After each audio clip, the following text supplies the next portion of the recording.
Welcome to the Circle Sessions featuring the Circle of Experts. The Circle of Experts are Yasmin Robles from Robles Designs, Tanisha English-Amamu of TJE Communications, and Don the Idea Guy. I'm Brett Johnson from Circle 270 Media Podcast Consultants. Each week, one of the Circle of Experts joins me to talk about critical aspects of growing your podcast. We focus on marketing, social media, monetization, and website design to help you implement all of these together. This week, Don is here with the Circle of Experts. He possesses creative powers beyond those of mere mortals. Don the Idea Guy rescues those in need of innovative ideas through his brainstorming sessions. They are at $5 Brainstorms. Don, thanks for joining me today. Hey, nice to be here. We're not alone. We're not alone not. in this train. And video watchers, they know we have a special guest, and here we go with the podcast.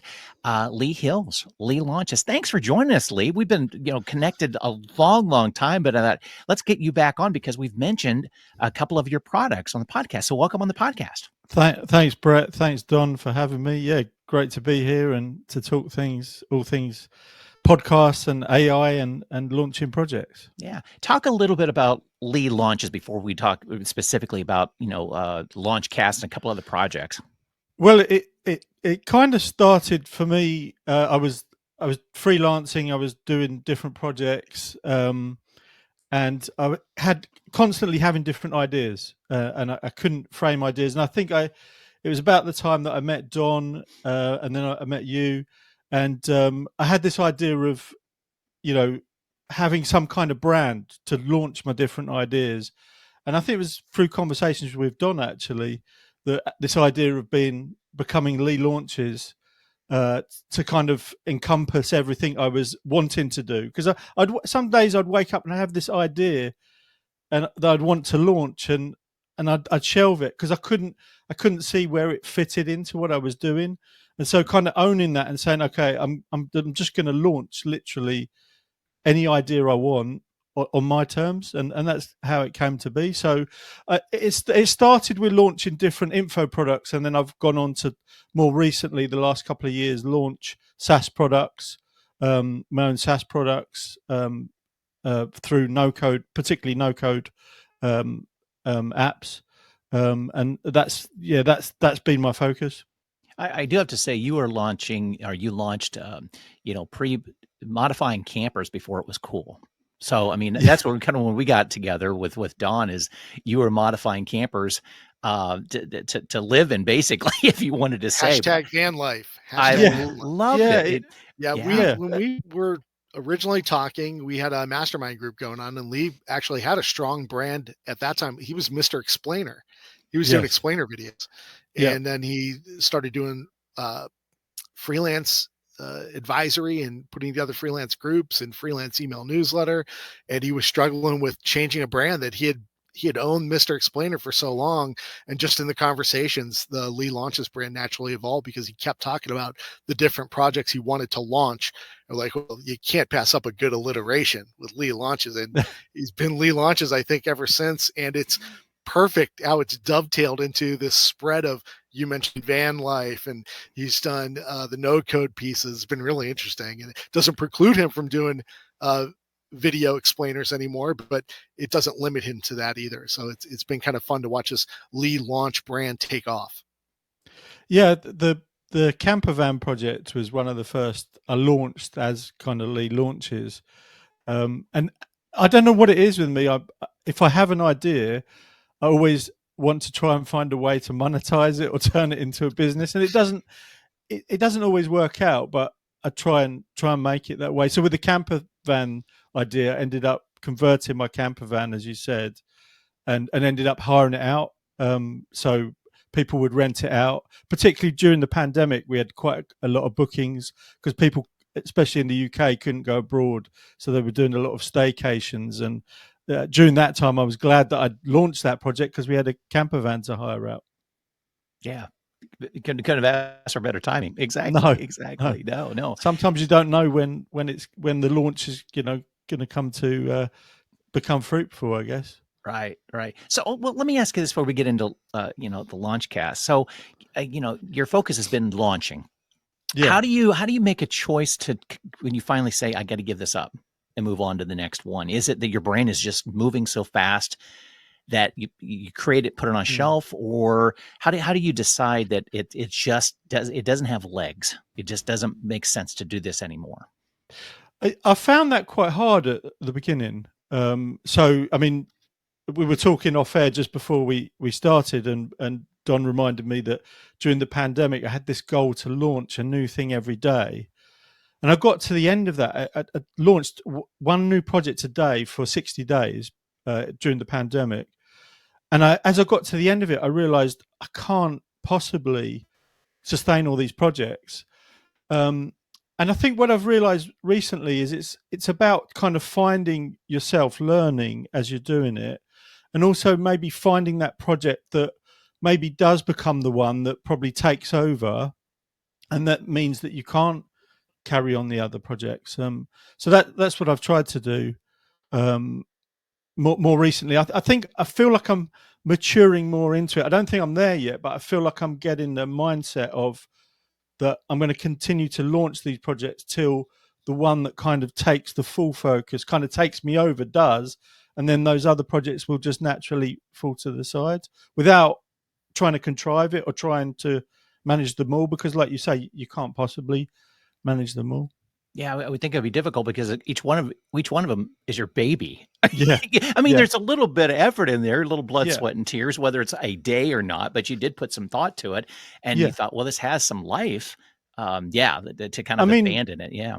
Some of the projects I've sold, so I have sold some projects, and that's been good. That's been a learning experience, has been fun as well. And also it means that you're not just leaving it to the side, you're giving it to someone else to take on, and who might be better equipped to take it to the next level.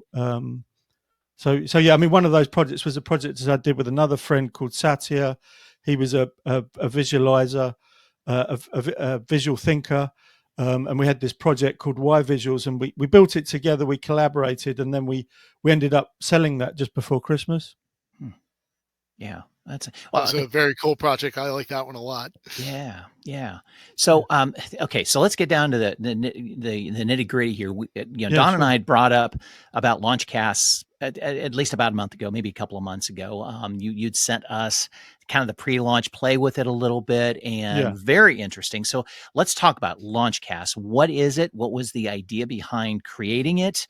And let's go through the genesis.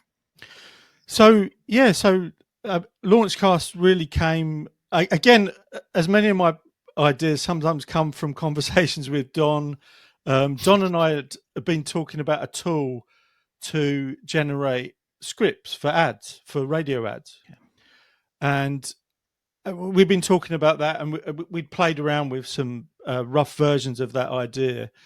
And as the kind of technologies has emerged and advanced, I started to get this idea of, well, what if you could go from idea to script to audio to artwork all in one flow? And that was really where the idea came from. And I guess it came from my own wanting to find different ways to create content for myself. And podcasting has been something I've been interested in for a long while, especially knowing both of you, but knowing Don and yourself, Brett. So it was really just, I wanted to find a way to create new content for myself as well.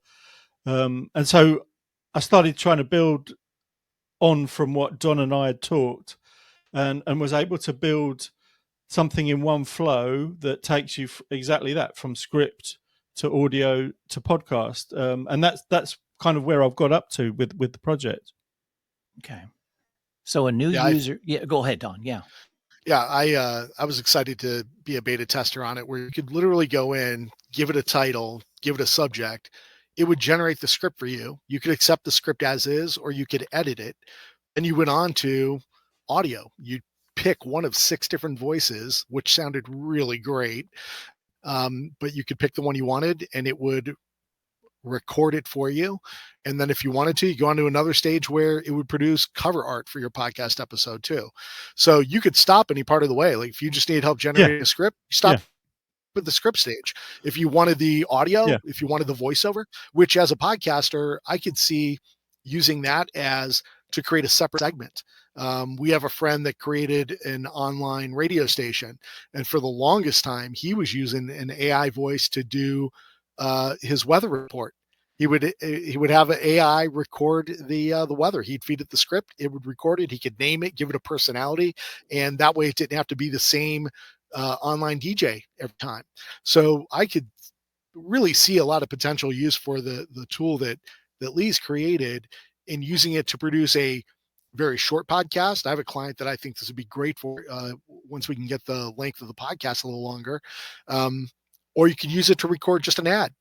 Like he said, it was based off inspiration of a conversation we had about writing scripts for radio ads.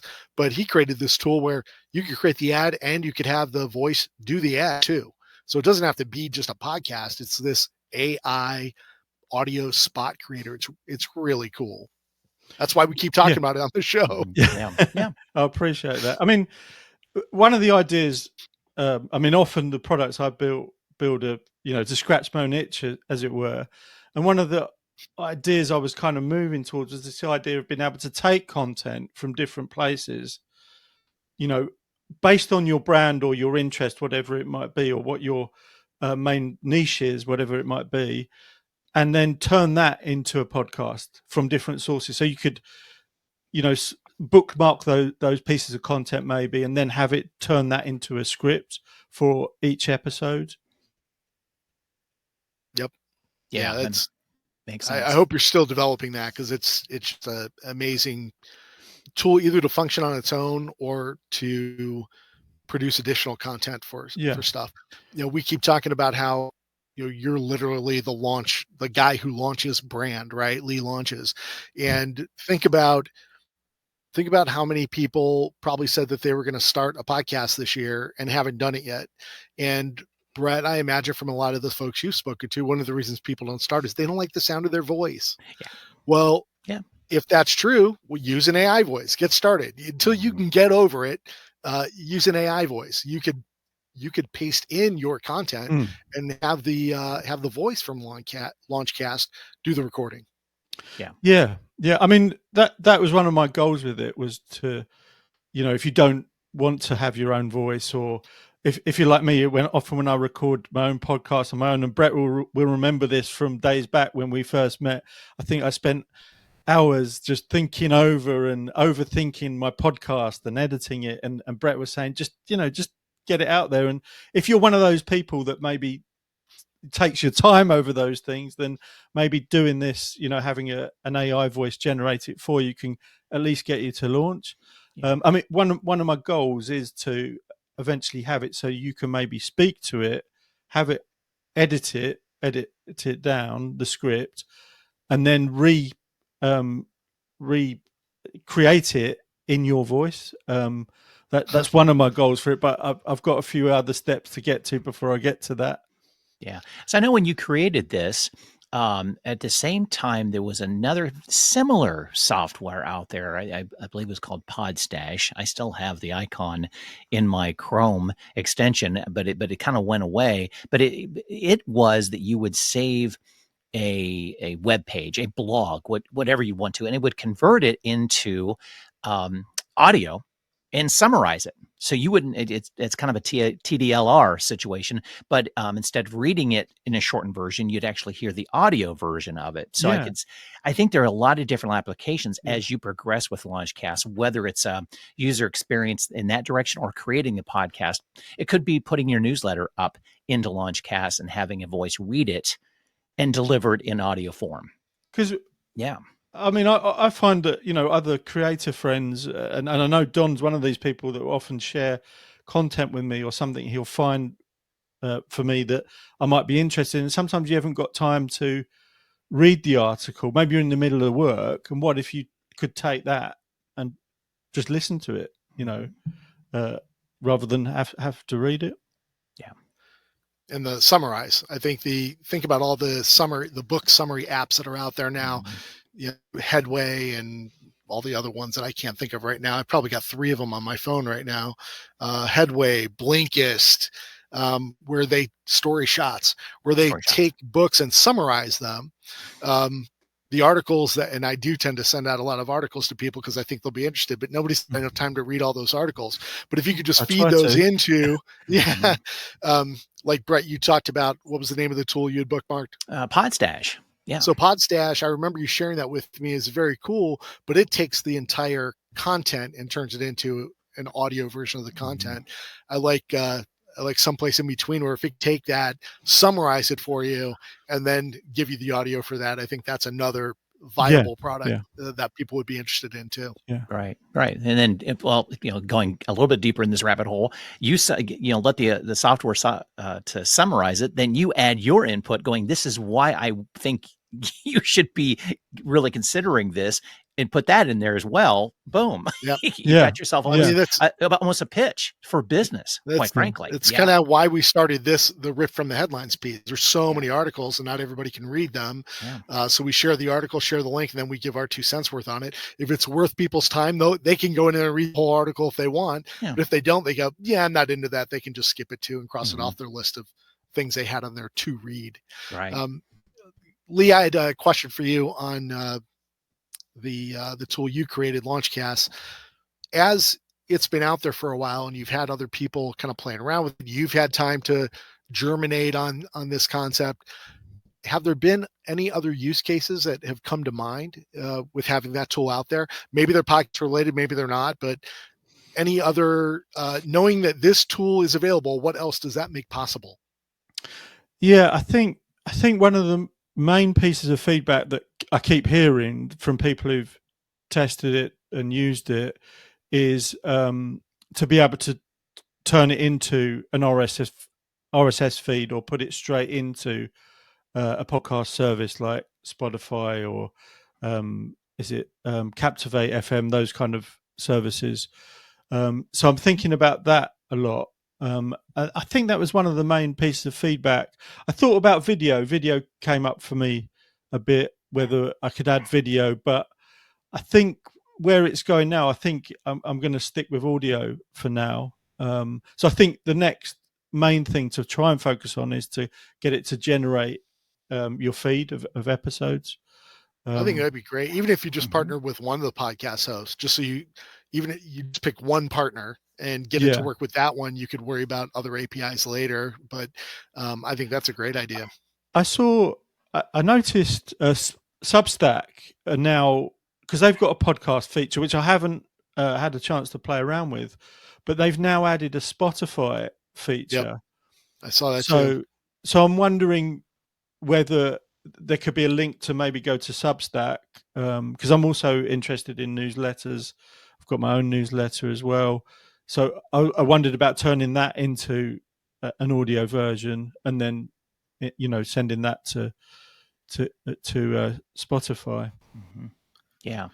I think finding the one you're interested in, if it is the Substack, and I would think that they'd be easier to work with, but the Spotify obviously has a push towards everything audio. I don't know how easy they are to work with. You mentioned one of the podcast hosting company that Brett works with a lot, Captivate. Yeah. They'd be a great one. Who's the Justin Jackson one? Transistor, is it? Yes, Transistor.fm. Yep. If you're looking for one podcast hosting company to go with, I would look at Transistor or Captivate. Mm-hmm. Either one of those guys is innovative and they're approachable, and say, listen, I've got this tool. Is there a way we can get this audio to feed into your hosting? It gives another feature for them to offer, even to the point where maybe one of them, maybe they become your next buyer. Yeah, that would be nice. Exactly. Yeah. Well, you've got, as you mentioned, you're launching a lot. Another one that kind of caught both Dawn and my eye, we obviously because you sent it to us early, but at the same time, it was fun to play with. Is the keyword search software that you got going on? So talk a little bit about that. Yeah. So that's buildthekeyword.com. The idea is based on the fact that many makers like myself, many indie makers often have an idea but don't know what audience to focus on, and maybe don't have a natural inclination to do marketing. And so the idea behind Build the Keyword is to find opportunities that might be relevant to your idea. So it works by you put in, a keyword or an idea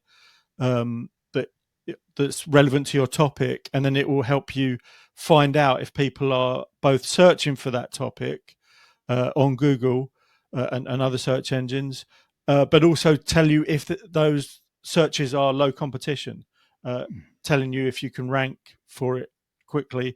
The idea came from there's another indie maker called, I don't know if you've heard of him, Danny Postmar. He had this tweet that he made that breaks down steps to search for a keyword, and he broke down all the steps. And lots of people, this tweet, if you go to it now on Twitter and look it up, you'll see it's been bookmarked, I think thousands of times, if not hundreds of thousands of times. And people were using this tweet to follow the steps that he gave. And what we decided was that there seemed to be a need for a tool that actually took you through his steps in one flow. And that's what we ended up building was a tool that does the steps that Danny Postmar shares in his tweet. And I think that's why it got a bit of attention, because it allowed people to do what they were normally having to do manually in searching for keywords to create their content around for their idea. Yeah. So is it better for your to input just one word, or is it like maybe a phrase get more defined is better? I'm not saying better results, but results that will actually give you some deeper insight. At the moment, it's a keyword. Okay. So traditional keywords. So being 2 words or a seed keyword. But what we've been finding recently is people struggle with coming up with a keyword.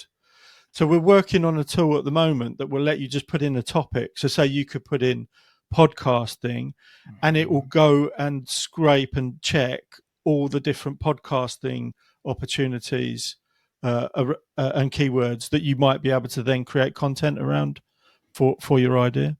Perfect. Yeah. Because sometimes you just don't, you see this tool and you're not quite sure how to use it. It doesn't fit your purpose, or you don't know that it does until you really go, oh, this is how you use this. This is great. Okay. Yeah. We've tried to keep it simple, because I don't know if this is your experience, but this is my experience. Most keyword tools can be quite complex. You normally have to be a SEO pro to use them. And so what we tried to do was just create something for the layman, just to easily be able to check an idea and find any opportunities without getting bogged down in too much data or other technical things that might not be relevant to us. I think the other thing that makes this a successful product launch is that you didn't create some new methodology. You took an accepted and popular methodology for discovering potential keywords by this Danny Postman guy, who was already successful, was already a popular feed. I think you guys helped make it even more popular because you were then linking to a tool that made it easier for people to follow that method. So they find Danny Postman stuff. He was very generous in sharing the methodology that he uses step by step. You took all those things and automated it. So if somebody goes there and they like it, and then they go, yeah, okay, I can do that. It's still a lot of work, but it's successful. Or I can just go here, pay a couple of bucks, and it'll do all the vetting for me and just generate a report. I think that you're taking something that was proven and you made it really easy for people to execute. Yeah. About the getting things done methodology, right? So there's that book, Getting Things Done. The author put it out there. He was out there doing seminars and webinars, and people started creating Getting Things Done apps that were inspired by that methodology. It makes it a lot easier for people to on-ramp, to onboard for that stuff, because they understand the concept, because they saw it laid out. They see other people using it, and you took it and made another tool out of it. I think that's fantastic application. Yeah. Yeah. Yeah.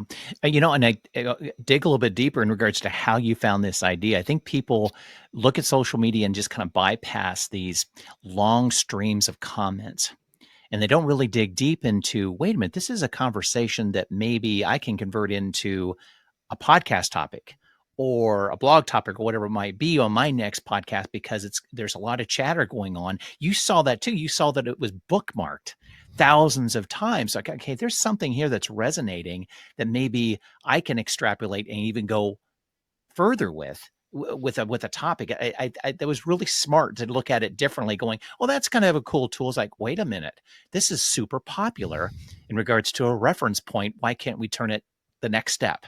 I love that.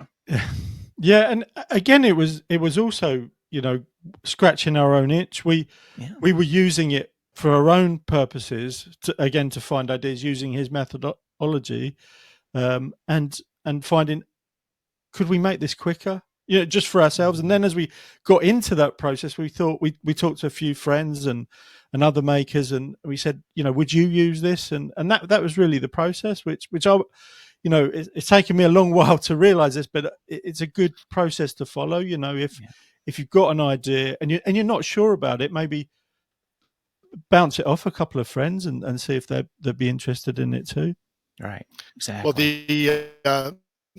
the other nice thing is they've given suggestions of things to search for on the site too, and they have pre-vetted keywords that you can get access to.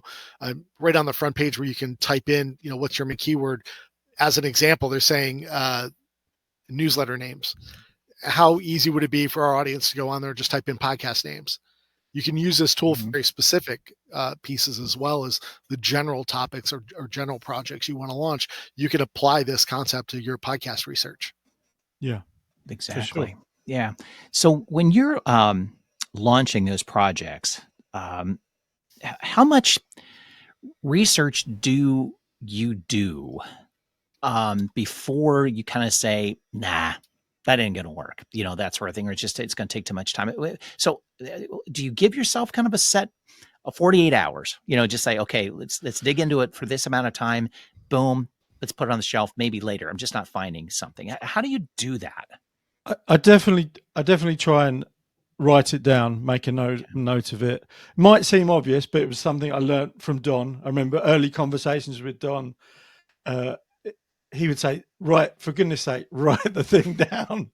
And I think that's a good starting point. And because then you can kind of leave it to simmer, and see if it just keeps nagging. For me, it's I wait and see, does it keep nagging at me? Okay. And then if it does, at that point, I might go and talk to one or two friends and just share the idea. Sometimes I might put a tweet out and, do a poll, what if I launch this thing? Would you be interested? I think those things can be good to do, and just see where that takes me. And then if it keeps nagging, keeps calling out to me, then I might take it further. Maybe put up a landing page, or try and think technically about how I could do it. For me, I like building the thing, but that doesn't mean you have to. It might be for you that. Or someone else who has an idea, that you find someone else to partner with you on building that thing who's maybe more technical, which has happened to me a few times. Some of the collaborations I've had recently, I've worked with other people who've done a different part of the idea. Yeah. Maybe the marketing or the branding. Right. Okay. Yeah. And that leads me to, what we kind of talked about too. What we wanted to cover is, you're launching and you come up with these so many different ideas.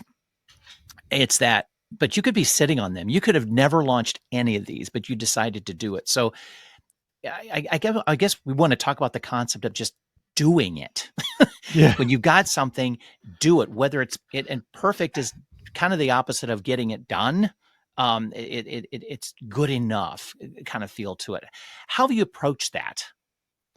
I think it is the idea of I can't, the frustration of I don't want to have it just in my notebook or in my head. I at least want to get it out and see if something happens or it goes somewhere. And so that's the approach. It's just launch it and see if your passion and energy for it continues, and let that kind of guide you, I guess. If people then become paying customers, for me, that it's not just about validation. It gives you motivation, I think, because then other people want it. So then it makes you want to keep going, which has happened particularly with Build the Keywords recently, where, we've got people giving us feedback and using the tool and telling us what they'd like us to do with it. I think that when you get to that stage, then you keep going, you keep building. But I think it's that thing of, let me just get it released, get it launched, so that I can at least know and never have that feeling of what if.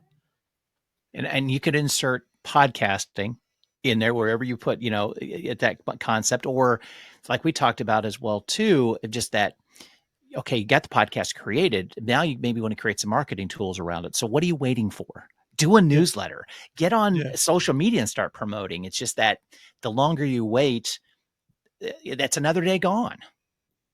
Yeah, I think, especially with podcasting, I think, and I've, launched a couple of different podcasts, and so I've been there, I've had that feeling, and I've definitely had that feeling of not launching that podcast, of having that idea, sitting on it, and not launching it. And I think to get it out there, to get it, and then get listeners, get people trying it, listening to it, and to then help validate what that idea is for your podcast, because people are going to need that podcast. You've got to launch. I launched a podcast with my daughter a few years ago when we homeschooled her. And basically it was just to document her process and my process of learning what it was to homeschool. And we just had, it wasn't hundreds of thousands of people. We just had a few people who listened to it saying, you've inspired us to homeschool because we could listen to your journey. We now feel like we're confident enough to do homeschooling, which we've been thinking about doing. You never know what kind of impact your content's going to have on the public until you get it out there. And everybody starts with zero audience. Everybody feels that they're talking to themselves for a long time. And then you get one piece of feedback and it changes your whole outlook and perspective on it. To hit on a couple of things you said, you talked about the first thing to do is write down the idea. I suggest that to everybody, because if you come up with a good idea and you don't write it down, if you don't save it somewhere, your brain is using up valuable energy trying to remember the idea. It's like, I can't forget this great idea. But if you write it down where you can go to refer to it, your brain is freed up to work on the idea itself. So that was one. The other was launching it. You get your stuff to a minimum viable creation where you can put a landing page out that explains it, or you put the tweet out that says, would you be interested? Or you have a beta version of it that you can post, a prototype that people can go in and play around with. You're rarely, as long as I've known you, launched a finished product. It's always something that is in stage one. It's functional. You can get what you need out of it. But it's usually even very apparent when you go in there that you're not done yet. I posted this because you can get from A to C, but I'm still working on D, E, and F. But tell me what you think. If you love it, then I'll keep going. If you don't, then, hey, maybe it's just good enough going to C. That was the other thing I thought was very interesting. My going back to our point at the beginning, my camper van has still got D, E, and F that needs to be added to it even after all these years. So it hasn't got a heater in it. It's those kind of things. When Brett and I were talking about that project itself, where you had the bot, we're like, well, he built that without AI. There was no AI. You had to program in your answers. Think about how much easier that is now with AI responses. Makes me think whether I should go back and do a. We're messing with your launch plan now. Lee relaunches. Right, exactly. No, I think your point of the launching piece of whatever it looks like, just do it, because I know that stops a lot of creators. To stop, they think it has to be perfect, and they've never looked back or listened to episode 1 of a podcast that's maybe published 200 episodes. Yeah. Go back. And I've got clients that are in that number, that they're well into 150 episodes and such, and they cringe when they go back to listen to number 1, because I'll showcase an anniversary. Hey, you guys are in season number 7 now. You should go back and listen to episode 1 or 2. And they go, I don't want to. I don't want to. And we talk about the progression, how things have changed. And a lot of it is just putting it out there, and you're getting feedback from people, from listeners, that they want this, they want that. You specifically have to ask for that call to action, though. You have to ask for input, other than, or you're just, talking to a void. Are you creating in a void, and you're creating something that's only for you, which is fine, but that's not necessarily the purpose. It's for you and the world, and you want the world's input. I think the podcast, launching a podcast or launching a site, launching a product, it's a way to explore your ideas. It's a way for you to fix your opinion on something, because you're gonna make a single version of that manifest. You're gonna create this one version. What becomes possible after that version's out there is open to possibility. My wife's going through this now with a podcast she launched last year on cybersecurity. Does she have a small podcast audience that's grown since she's produced more episodes? Yeah, sure. I'm sure she has some additional followers. But what that podcast and publishing on a regular basis her thoughts on cybersecurity has led to is speaking gigs. All of a sudden, she's been invited to speak at different events because she's put her and her opinion and her insights into this topic out there. It's not, her podcast isn't winning awards. People aren't saying, hey, can we guest on your podcast? They're going, we love what you said about this. We like your thoughts on this idea. Will you come share them with our group? So by virtue of creating this one thing, she opened up this whole other avenue. And I think that goes to creating any idea. You create this one thing. What else opens up because you created that one thing? Yeah. Right. Yeah. 100%. Yeah. So what's the future for Elite Launches? What you got? What are you cooking on? What's the itch you want to scratch? Let's put it that way. What's on the launching pad? Yes. There you go. Yeah. Good question. I'm currently April. I'm trying to finish, build the key. I say finish. I've got a long list of things I want to do for build the keywords. I'm not going to get to them all, but I'm trying to spend the rest of April, the last 8 days or 9 days, whatever it is, finishing off that project to a certain level, and then I'm not sure. I might go on to a new project. I might go back to Launchcasts. I would like to do that if I can, especially get onto the feed part of it, the podcast feed part of the product. And maybe explore some of the voices a bit more. But other than that, I don't at the moment have a burning idea, but who knows? It could be different tomorrow morning. I was just going to say that I drink that first cup of coffee. I vote for Launchcast. I still want to see the episode length increase on that, the duration of the episodes. Boy, there's just so many more things I want to use that tool for myself that I hope you do get a chance to expand it more. Yeah, and obviously you got a little bit of a bullhorn here that we'll keep listeners updated on what's going on for sure. Keep us up to date. Yeah, exactly. Oh yeah, for sure. Yeah. So where can listeners find you? What's the best way to get updates? Do you have a central point that they can go to with a .com or a .io or whatever you've chosen? So I'm most on Twitter quite a bit. X.com /Lee Launches, and the same on LinkedIn. You can find me on there. And then I've also got leelaunches.com. I'm currently in the process of building a new site for that, which is going to have different parts to what I do. And then I've also got, I'm also on YouTube. You can find me on YouTube, leelaunches.com. YouTube.com /Lee Launches. So yeah. Super. Good. Well, thanks, Lee. We've kind of danced around what this thing is, I mean, and basically our use of it, but we want to go to the source, and kind of get an update and kind of get a feel for where you're going with it as well too, and maybe get some podcasters excited about it, depending on their use, depending on what they're needing at the point in time. Because I've used it now, and one podcast, instead of I used the voice, I forget which voice it is. I know she got one named Brett, which he does a great job if you haven't changed names. But it's a female voice that I've got an intro used for one of the podcast, intro and outro for one of the podcasts that I work with. And it came out great. It was just me playing with it a little bit and with the pauses and such, but it was great for an intro outro. Perfect. Oh, that's a great use case to have. Yeah. And like Don was saying, you could use it for your ads, if you need. Exactly. someone and a different voice for the ad segment of your podcast. Yeah, that's a great use case. Yeah. So Don, let's end it. Where can people get a hold of you? And we came up with some great ideas already, but they can get a hold of you for even more ideas. And it's not just ideas; it's ideas to launch, to get going. That's right. I am. I'm not going to claim credit for Lee's launches. He has all those, but I'll claim a little credit for standing behind him and pushing him. Go.